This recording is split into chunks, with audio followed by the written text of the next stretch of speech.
अस्सलाम वालेकुम। आप देख रहे हैं पीए न्यूज एचडी और मैं हूं आपके होस्ट सादिया बतूल।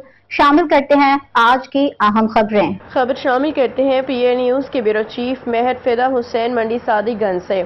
पाकिस्तान का कबूतर इंडिया ने गिरफ्तार कर लिया। इंडिया के इदारे हाई अलर्ट। थाने में पुलिस मुलाजमिन की दौड़ें लग गईं।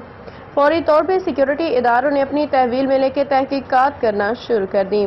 पाकिस्तानी कबूतर इंडिया की अखबारों की सुर्खियों की जीनत बन गया। बादिज़ा कार्रवाई के बाद इंडिया के महकमे जंगलात के हवाले कर दिया गया। हमारे नुमाइंदे ने तफसीलात बताते हुए कहा कि खराब मौसम की वजह से मंडी सादीगंज के रिहायशी का कबूतर, जिस पे मालिक का टेलीफोन भी लिखा हुआ है और पंजीन क्लब की मोहर लगी हुई है, वो बॉर्डर क्रॉस करके इंडिया चला गया, जहाँ पे आम भारतीय शहरी ने कबूतर को मशकूक जानते हुए थाने में ले गया।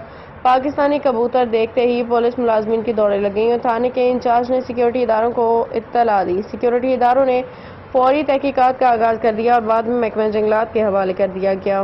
न्यूज स्टूडियो से अब तक के लिए इतना ही। मजीद खबरों और अपडेट्स के लिए देखते रहिए पीए न्यूज एचडी।